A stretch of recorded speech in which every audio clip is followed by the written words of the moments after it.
Welcome to the Filmcast review of Evil Dead Burn. I'm going to read the plot summary of this movie from IMDb. After the loss of her husband, a grieving woman seeks solace with her in-laws at their secluded family home. However, it soon becomes a reunion from hell as the Book of the Dead unleashes demonic forces, end quote. That is the premise of Evil Dead Burn, the latest entry in the Evil Dead franchise. Devindra Hardawar, we're going to start with you. I mean, I think you've loved basically every single one of these films. So the question, hey, I found things to love about Lee Cronin's The Mummy, and he just said he put it in the Evil Dead universe. He tied it himself into Evil Dead, even if it's not officially an Evil Dead. So the question, is that allowed? Are you able to just like he named the characters? Yeah, my movie's a Star Wars. It just happens way earlier. He's named characters tied to the other movies. Yeah, when technically every movie that's ever been made in the modern day is part of Star Wars, just like much later, because that happened a long time ago. Long time ago. So this is just every movie is just Star Wars, but like much later and in a galaxy closer to near here, whatever that means. Okay, so Devindra likes every and I have to say I think we all basically enjoy many of these Evil Dead films. Yeah. So given that this movie has something to live up to, what did you make of Evil Dead Burn, Devindra Hardawar? I believe when the first Evil Dead remake, well, the reboot, the Fede Alvarez 2013 Evil Dead came out, we had the discussion about, I was like, what should you be remaking Evil Dead? Isn't there like a certain sanctity to it? And I thought at the time, no. What made Evil Dead special, Evil Dead 1 and 2 in particular, is that they were a showpiece for a horror filmmaker to really just show off what they can do. And that was true for the 2013 Evil Dead. It was true for Evil Dead Rise as well, which I really enjoyed. And I think that's true here. I think this movie is it's great. I think it's badass. It's not for everybody. It is incredibly visceral. It's incredibly gory, but it continues the tradition of Sam Raimi's like very creative filmmaking, great set pieces. You can never really tell where this movie is going. It is mean. It's mean in a way that feels, just like heartbreaking at times. This movie's not as funny as like the Sam Raimi stuff was, and I think Rise had like more comedy to it. But I think this is a tremendous ride, a really well-made Evil Dead movie that kept me tense throughout. It is so efficient in what it does. I just brought up Lee Cronin's The Mummy, which feels like an epic that just spans, many, many years, and it goes on and on and on, and maybe a little too melodramatic. I enjoyed that for what it was, but it felt like it just was too long. This movie is nice and tight, sets up the characters, sets up what the main conflict is, and it just kind of goes from there. And I just freaking loved it. I think every scene is filled with tension. Some of the great set pieces are like really creatively shot. This movie is doing things I've never seen before in horror, and I always appreciate that. And I just really enjoyed it. The performances across the board. Suela Yakub as the lead, as Alice, is great, but also the parents, her parents-in-laws or potential parents-in-laws, I think are tremendous as well, especially Tandy Wright as Susan, the matriarch, who was like, I really felt for this character who basically gave up her life to take care of her family. Now it's going real bad, and she's still like leaning into that. So I find it really, really compelling, but certainly not for everybody. I think this is one of the goriest things I've ever seen in a cinema. And that is certainly not going to be, something that'll entice everybody, but I had a great time with it. Glad to hear, Devindra Hardawar. Jeff Kanata, I am very curious what you thought of Evil Dead Burn. Well, Dave, I guess you could say what I thought of Evil Dead Burn is best summed up in the form of a limerick. Let's hear it, Jeff. Want to see skulls getting caved? Yeah. Or skin that is literally shaved? This movie goes ham. If that is your jam, you'll find this one's plenty depraved. I think what this movie's doing, it's doing very, very well. And if you're into that, if that's what you want to go see, my goodness, it delivers. No, here's my question for you, Jeff. I thought about this because I think there's people in the audience that could probably predict it's not necessarily going to be Jeff Kanata's thing. However, correct me if I'm wrong, Yeah. But I do think you did have a deep appreciation for Evil Dead 1 and 2 and Army of Darkness. Yes. Is that right? Mhm. Okay. Yes. Okay. So you at least Well, like enjoyed the namesake of yes. of the Evil Deads, right? The modern These Evil Deads. movies are a different beast. I think this one in particular is a different beast than those. In that it really, like Devindra said, it really wants to be grim. And I guess the first two Evil Deads, Yeah, I was gonna say kind of are. They're pretty There's like still a kind of fun to them that this movie they get progressively more comedic, like over time. Yeah, I mean, Yeah, Army of absolutely. Darkness was Yeah. just in a comedy. That's you right. know? That's right. And That's right. I mean, that's my favorite one, Army Yeah. of Darkness. There's a kind of zaniness to the low budget nature of it. That's right. Because it's so low budget that That's it's right. like, oh, this is like claymation or stop motion animation demon type Yes. thing that's coming out of and Yes. now the branches are but there are still like fairly upsetting things I happening. think the in those films. second Very one upsetting. is Yeah. the most of the first three. The second one is kind of the darkest of them. I mean, man, I could argue the first one maybe. Yeah. But, The first one goes hard. Yeah. Yeah. yeah, but even then, it's like there's kind of a jocularity to the kids just kind of wanting to be kids. I don't know.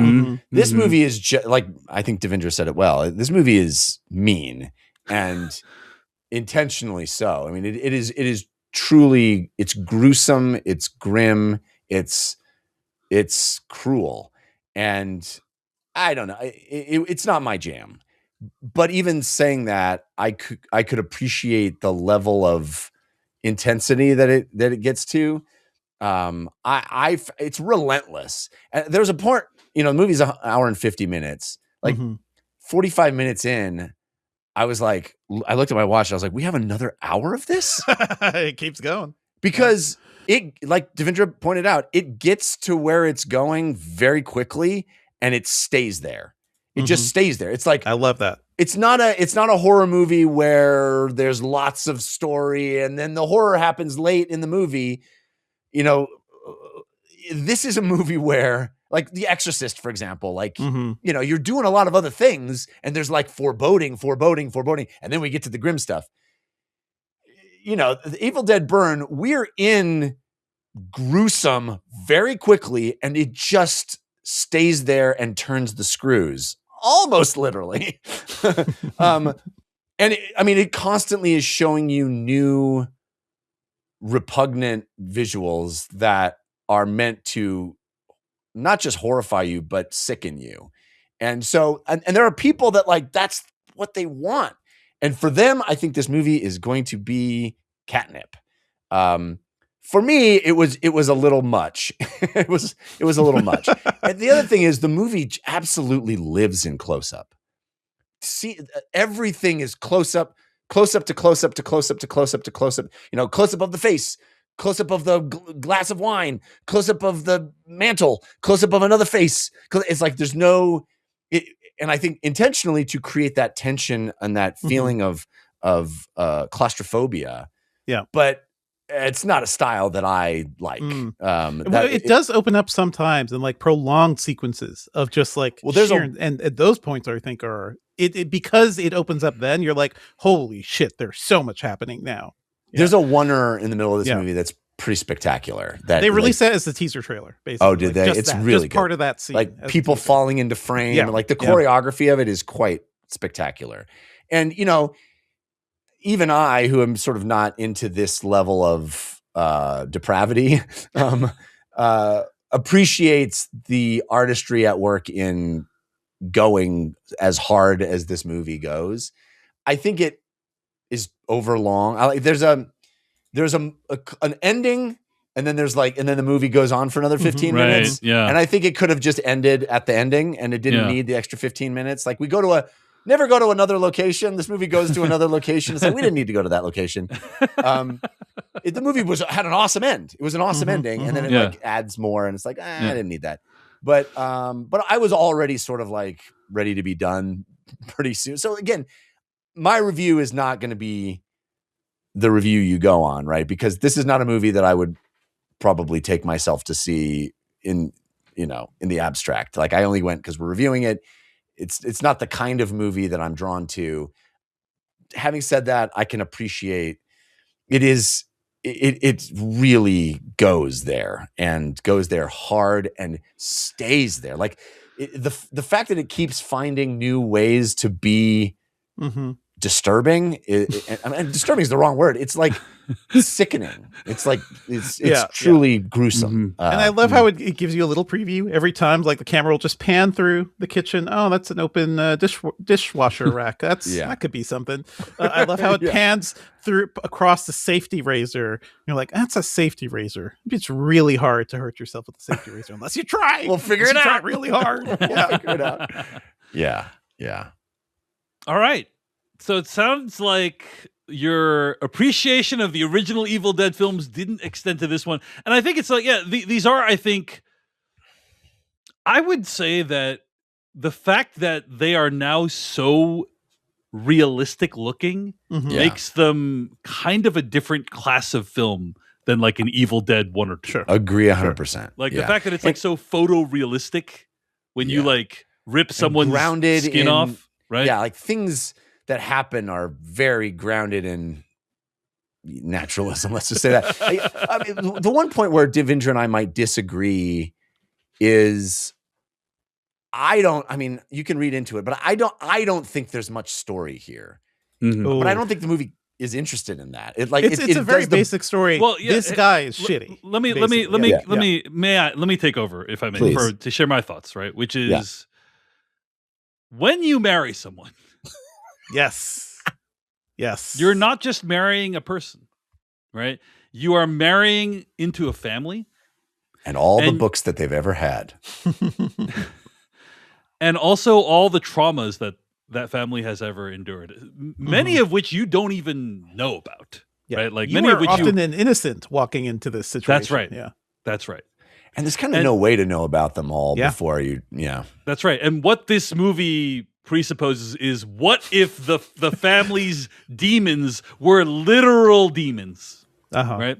That's what Evil Dead Burn is about. Now, but even before we get to the demons, there is violence. There's spousal abuse. Sure, like, that's where we start. I mean, that's what demons are, in my opinion. But I don't know. You were saying metaphorical demons. You were saying literal demons, and I'm no. That's both. It's both. That's both. They're the What if the family's metaphorical demons, of which abuse or alcoholism or whatever is one? We're literal demons, right? That's kind of what this movie does. And basically, yeah. Now, that is a fairly simple metaphor. Like, that's not like super complex. Yeah. And did we need to go through all that to understand that point? Maybe not. Maybe the movie didn't fully justify putting us through that ordeal. However, I would argue that it is an interesting kind of thought exercise of like, what if they were literal demons? How horrifying would that be? And what kind of phantasmagorical situation would I find myself in were I trapped in a house with those demons? To quote the series Justified, that was justified. all the horrors. The horrors we inflicted upon ourselves, that was justified. Because that's I think I think it's probably, the way I would describe it, Jeff, is a little much to make that point. I'd describe the movie as a little much to make that point. I mean, but that's an understatement if there ever was one. But I did appreciate that it was trying to make a point. It's trying to make a point about like, hey, when you marry into a family, like, you don't know what's been going on with that family, and like, and sometimes you find out in really unexpected and unfortunate ways. This is real life stuff, right?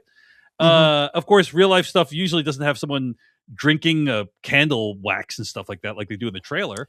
But other stuff happens. You're not going to the right parties. Literally the tamest thing that happens in this entire movie. It is. I was like, oh, really? That's not. Is she gonna barf? Is she gonna like belch fire or something? I don't know. That'd be a little different. There's a moral line in this movie that I really, really appreciate, and we could talk about some of that in spoilers. I think there is a lot of stuff you can read into these characters in this situation that I think are really compelling, honestly.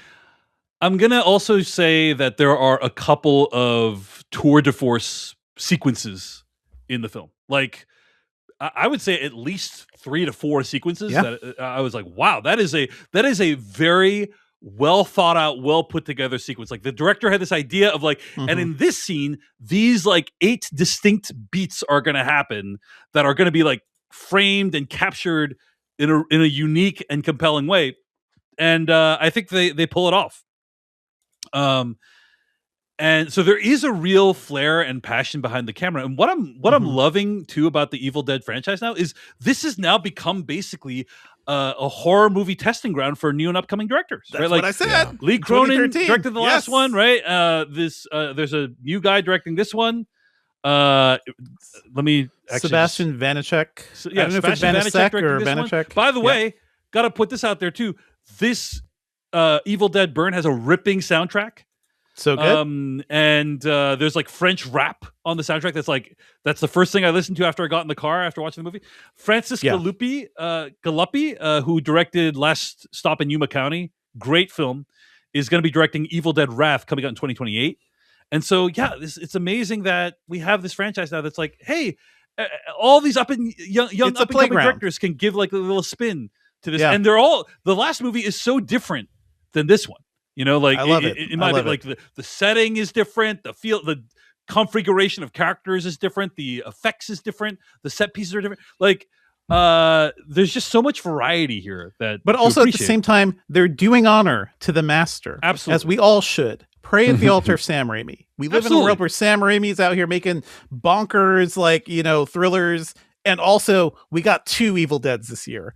And I think like it's been a shitty year, but at least we get a whole bunch of Raimi goodness all over the place. What's the other Evil Dead? You're talking about Send Help? The Mummy. I'm talking about the Mummy. The Mummy. The Mummy is essentially, it is very much an Evil Dead movie. Sorry, I keep even blocking that out as an Evil Dead film, but you're right. You're right about that. I think it's also interesting that this movie seems to embrace the title in a way that the series hasn't before. It's like, oh, now the premise seems to have evolved into killing a thing is the worst thing you can do because now it's evil, right? Like, I don't feel like the franchise was it felt like Evil Dead was just like a snappy title where we had all these other things going on. And yes, things were dead and they were attacking you, but now it really feels like Evil Dead means when something dies, it turns evil. Like, so don't kill the thing because that's the worst thing you can do because it's going to be evil now. Well said, Jeff. Well said. All right. So Evil Dead Burn, I think I had a great time with it. And I would recommend it, especially if you're into Evil Dead. I would say particularly if you're into the Fede Alvarez Evil Dead and also Evil Dead Rise. I think it has more in common with those for whatever set of reasons, technological or visual effects, or special effects. But if you liked Evil Dead Rise, I think you will enjoy, or Lee Cronin's The Mummy. I think you will enjoy Evil Dead Burn. Yeah. I mean, I think there's this resurgence of horror right now. Horror is a big genre, yes. And I think this one falls more into kind of slasher town than it does. Like Obsession or Backrooms or something that's more psychological horror. Yeah. This isn't about the clever premise. This isn't about, making you scared or tense. This is literally just showing you horrific imagery nonstop. And so be aware of that. If you're into horror, I think there's divisions, and this falls into more of that than former. Yeah.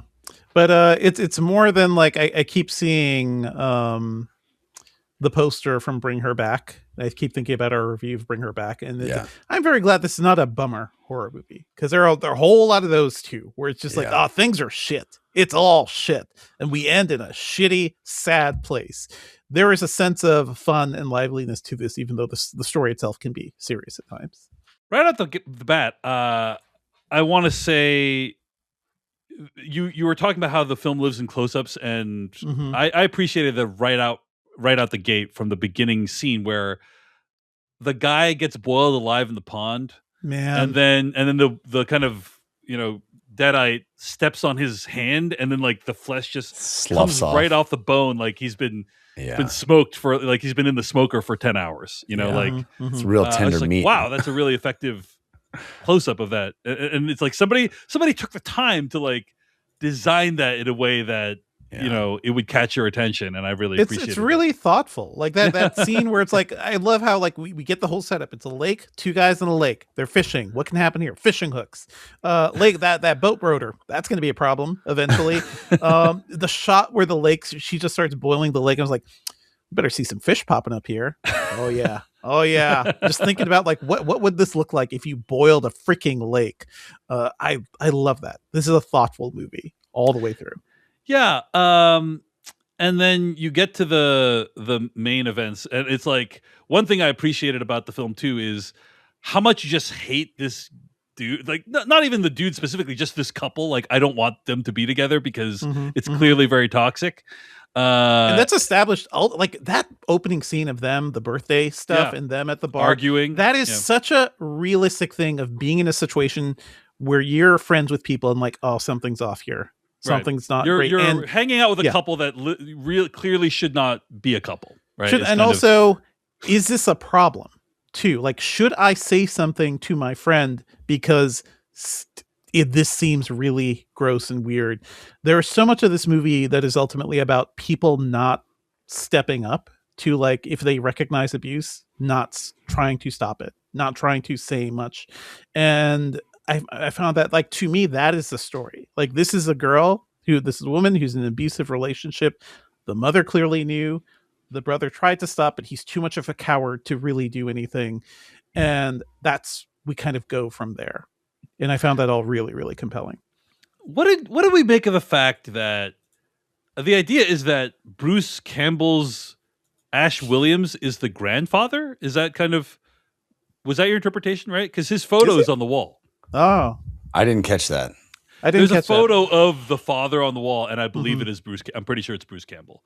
So that was a thing that I didn't like about the movie. Wait, so he's supposed to be the one who's on the recordings? Yes, I think so. Like he went insane and like decided to go pursue this dagger. I don't know how it jives with Ash versus the Evil Dead. Like I haven't done the research about like whether this fits in with Ash versus the Evil Dead, the series, which apparently was a lot of fun. That show was a blast. Sounded like him in those recordings. It doesn't sound like him. Yeah. No, but it doesn't sound like. But also, like he's supposed to be the hero guy, and he's portrayed as this kind of negligent father in the movie. You know what I'm saying? Like, are you 100% sure that it's Bruce Campbell in the picture? Because that doesn't just make any sense to me. In the Wikipedia, it says executive producer Bruce Campbell, who previously portrayed Ash Williams, has a cameo appearance on a photograph. But that doesn't mean that character he's doing here is Ash. That's all. Yeah, that is like a whole separate. Maybe I'm wrong about that. You know, I'm sorry. He could just be the pitcher. He could just be the pitcher. Like, oh, that's funny. There's Bruce Campbell, but that's it. Because the character was he the dad? Like him. You know, that was what was like unclear to me. No, anyway, that wouldn't make sense. But hey, we'll have to see Bruce Campbell. We'll have to see his name in credits because I've listened to him talk so many times about how hard working in Hollywood has been for him. So I'm glad this is all working out. The sort of mythology they're building up, though, is interesting. They are starting to, like, first of all, the way the series is going now, like, this is the Mission Impossible of the, like, horror world, right? A different director coming in, kind of putting their own spin on it, but it also seems like they're building up something because I'm very glad. Did you guys stay for the after credit stuff? I did not. What happens? Did you? Yes, Dave? yes. But go ahead, Devindra. Why don't you sum it up? Well, so there was first one. We see the grandma like in the mid-credit scene, like crawling through the road, and she, takes over a girl. At the very end, we see the woman managing the crematorium with I believe a niece or a daughter, and then we see the woman from Evil Dead Rise in the window. She kills that kid and says, "Mommy's back." So she, like, they're building up a thing where she can come back into the next movie, but also I like the idea that they're building up, like, people are aware of this. We're all working towards something to try to stop these creatures, which was also a part of Ash vs. Evil Dead, but that was more of a Sam Raimi comedy series than, like, I think a, hardcore horror thing. But anyway, they're doing cool stuff with this, whatever this mythology is. Clarification on the Ash point, by the way. I think there actually is legitimate confusion on the internet about whether it is supposed to be Ash. That definitely is his photo on the wall. Yeah. Right. Yeah.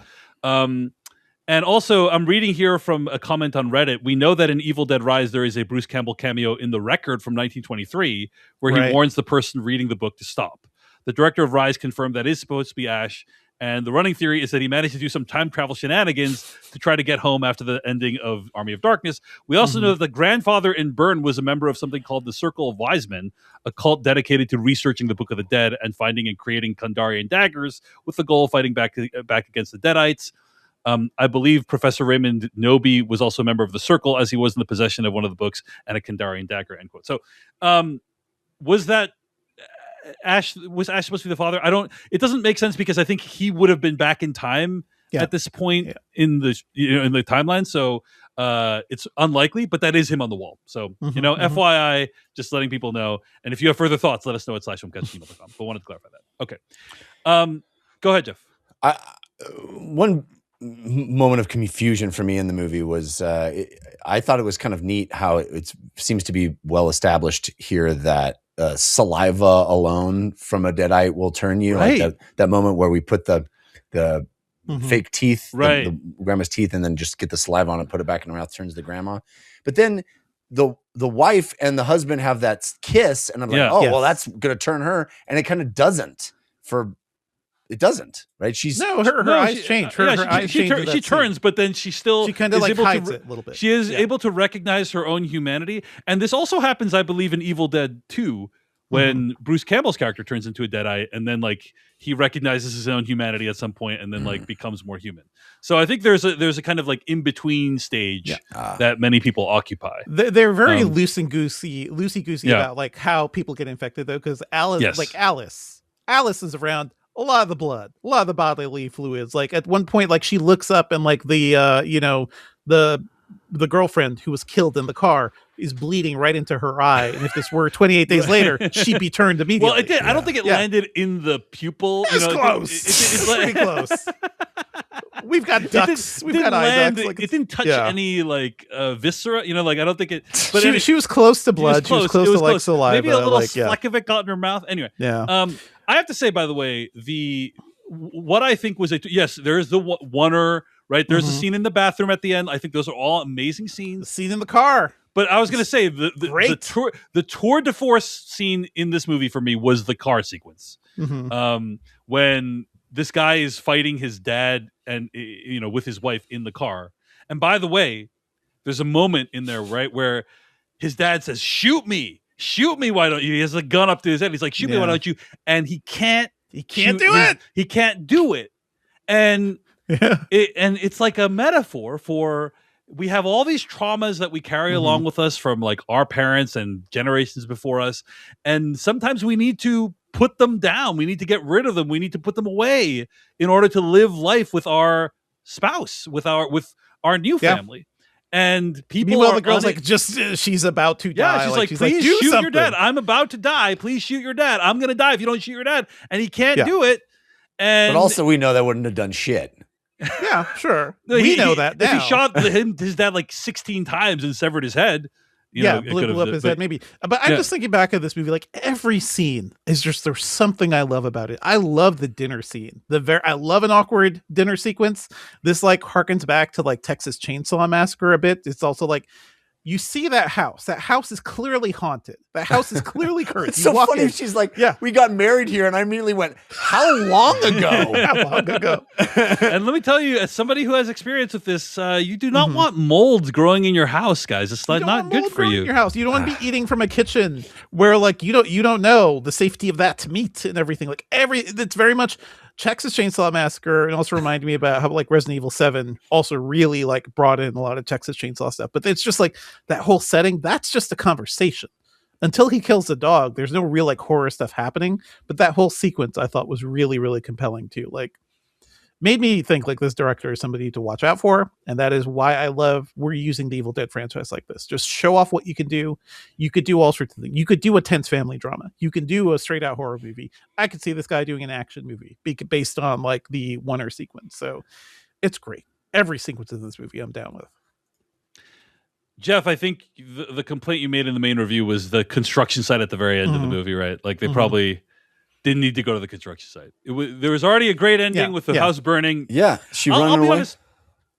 That was the one big miscalculation I thought with this. Well, first of all, just a couple more comments of the car scene. Like when the dad picks up the the seat headrest. Oh, Yeah. He dude. starts like wailing on that wife with the. I was just because we all know what that headrest like. Yeah. What It's that a great- looks and feels like. Like we all know Yeah. what that, and it's like when he just takes the headrest and starts. I was like, oh, this is so Also, brutal. when she comes when she arrives at the door Yeah. and they Yeah. let her in, and we hold off on seeing her for Seeing so it. long, we're like, Right. see her POV and everybody looking at her like, and then finally we see, oh, she's still got the headrest in her face. Yeah, it is sad they did give that moment away in the trailers. I did not. Yeah. Like that. That's a bummer. But it is an amazing moment in the movie. Okay, the one big miscalculation I think with this movie. Yes, I appreciate that they dealt with the trauma with her husband at the very end of the film, Mhm. but it kind of sucks that this movie, which for the most part has seemed very, very grounded visual effects wise, then concludes with this big confrontation with what is clearly a CGI creature. Like, Sure. half of his body is missing from being burned away or whatever the hell, and it's Yeah. clearly just like I'm looking at a CG Terminator, basically, and Mhm. that was a bummer because the rest of the movie, I didn't have that thought. I wasn't like, Yeah. oh, that's a CG grandmother. You know, I'm like, oh, they figured out some way of combining real life with visual effects to create this cool grandmother effect. But then the end, it's like, okay, that's clearly It CG. felt like a hat on a hat for me. It Uh-huh. felt like we did it. I felt we did it. She already overcome her Yeah. husband's trauma. We don't need him to actually be there. Well, he's out there in the world, so it would be hard to Yeah. to finish this movie and have him just like scuttering around. I I guess. don't know if I agree with that. It did feel like a reshoot to me. It felt like Yeah. they Yeah. ended the movie with the burning house, Yeah. which is, by the way, how Evil Dead, the Fede Alvarez one ended as well, I believe, right? And Great shot there too. I love the upside down shot that slowly right, like pans so it, cool. it goes over. from above Yeah. and then Yeah. becomes upside down. And then the silhouette of her with the red smoke, Yep. incredible. Yeah. And so it felt like, oh, the movie ended there, and then they got some audience notes that said, what happened with the husband? And they had to But go you back could and film have this a fight entire- in the front yard. Like you could end that story beat. You could do it right there. You don't need to go have to her the run construction off site. and then go to a construction Like site. now we're here. Okay, all right. Yeah. This other place that this place that literally has no significance to anyone. That's right. Yeah. You know? Mhm. Yeah. Kind of a weird way to end the movie. But any other thoughts on Evil Dead Burn, guys? The sequence where the father comes in the front yard and just shoots himself in the head 3 times, utterly disturbing. I mean, utterly disturbing. Yeah. Just like, I'll pick a new spot. What about over here? Look at this. Oof. And it's like, what is he even trying to prove? He's just like, we're just doing some theater right now. We're just well, one of the things that I don't think they made clear, like they made this clear in Evil Dead Rise, I think. I don't remember if they made it clear in this movie, but it feeds off your fear and terror, right? They didn't. Oh, yeah. But Jeff, I had the same reaction. I was like, wow, these guys are real theatrical. Like, did you really need to drink the wax from the candle? Like, what was the point of that? And Real it's like aura farming over here. yeah, they thrive off your fear and terror, and they didn't make that. They didn't remind you of that in this movie. So it's like, yeah. I understand why a lot of what they do seems kind of pointless. But anyway, great movie. Great movie. Evil Great Dead cast, like a small cast, but everybody is like so perfectly cast and capable for what they're doing. The asshole husband, like the shitty coward dude. The mom kind of breaks my heart because the way they construct that character is like, oh, she was somebody who was talented, right? She was a sculptor, or like she was Right. somebody who was like making things. She's like, no, I gave it up all to be for my family, and like she has just convinced herself that is ultimately the good thing and is totally worth it. But you know what that feels like. You feel the heartbreak of that woman. What message Yeah. is the movie trying to send? They're like, oh, she should have just stuck her mom in a home and pursued her sculpting career. Like, if she had done that, then that would be considered very selfish. But I think Mhm. the movie is trying to say that the mom's obsession with family is unhealthy, right? Like that's It's what. unhealthy, and also like she does not see the down. Like it seems like she was aware. Alice makes it clear, like, oh, you were aware your son was kind of shitty and like kind of abusive, but to your eyes, he will always be the perfect child. And that Right. speaks to like real family dynamics. That speaks to like that is how like cycles of abuse keep happening. There's a lot going on in this movie that is just like very, very interesting. But I feel for that mom. because like it's also like she kind of deserves a better life, even though she's kind of a jerk to Alice. I want to say this. I joked about this at the very beginning of the podcast, but I really appreciated it when, at the very beginning of the film, when the husband dies. Mhm. By the way, everyone processes grief differently, but I don't know, man. Like, well, okay, I won't judge the abused wife, for her actions at the funeral. Yeah, I think it's totally fine to be like, what is happening to me right now? To show up at a funeral in sneakers and like whatever you could put on. Yeah, because that's fair. It's That's hard. It's hard to do anything. But what I was gonna say was that I appreciate the that the woman says, "Oh yeah, the construction will be done in 15 minutes," and then literally they cut to there's massive noises going on during the eulogies, and I cannot tell you how many times as a podcaster that has been a problem. Where I agree, it's a funny idea, but like never would play out that way at all. There's no universe where they just like power through. Oh yeah, I disagree, Jeff. You think they would? Absolutely. I think that's crazy. Absolutely. I mean, what is people why is the are construction inconsiderate happening? in this world, Jeff. People are inconsiderate, but not also present company excluded. But people are inconsiderate in this world. You know? Why is that construction happening like literally like on the wall of that building? Everything about this movie is it's a heightened sense of just like insanity. Are you going to step into that house? Somebody invites you to stay at the family home, and it looks like that. No. I know what mold damage can do to my lungs. Right. I see a haunted house. I'm not stepping foot in there.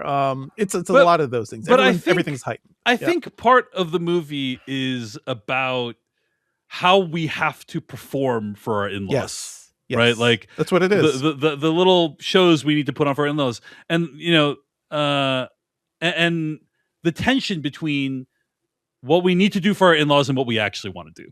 You know, that's kind of what I was trying to get at earlier. Is For just sure. that, like there's this tension there, and I think the movie brings it to light. Even the shoe thing, like the mother-in-law forcing her to like put on like, you know, nicer dressy shoes which cut into her heels. It's painful to show up and act nice. That's but right, the and that's pain if is they're there. not deadites. Yeah, that's just the mother-in-law. There was a very kind quasi minor spoilers for Ready or Not. You know, the Samara Weaving horror movie. Do you guys the horror thriller? Do you guys Devindra, I know I you've have not seen the second You've one not but you've seen the first one. Yeah, we reviewed it. That's I believe right. we did. Jeff, did you watch Ready or Not, the first one? I don't think we reviewed it. I have no memory of that. It was fun. I don't know. But there is a moment at the very end of Ready or Not. So this is like kind of a spoiler for Ready or Not, but I think the very last line of the film is full spoilers for Ready or Not, basically. I'll give you 3 seconds to turn off your phone if you don't want to listen to it. But at the very end of Ready or Not, Samara Weaving's character has vanquished all of her husband's family, and she's wearing a wedding dress. She's covered with blood, sitting outside of the house, and you know the detective comes in and asks her, "Oh my gosh, what happened?" And then she says, "In-laws," or something like that. And literally the exact same beat happens at the end of this film, where she's sitting in the ambulance and is like, "Who did this to you?" And I wanted her to say "in-laws," you know, but she says "my husband," which is, I guess they didn't want to copy it too much. But you know, if you're interested in another overcoming your spouse's family's trauma movie, Ready or Not 2019, a movie that I just spoiled for you, is a movie you should check out. And at the end of the day, it is extremely impressive that Sebastian Vanacek made a movie. Thank you so much for watching this video of the Filmcast. Check out these other videos that we have available, and be sure to hit like, subscribe, and hit that bell icon to get other videos from us in the future. You can also go to thefilmcast.com to catch all of our audio podcast versions of all of our episodes. And support this podcast at patreon.com/filmpodcast, where you can sign up for ad-free episodes and exclusive After Darks. Thanks so much to everyone who makes the Filmcast possible.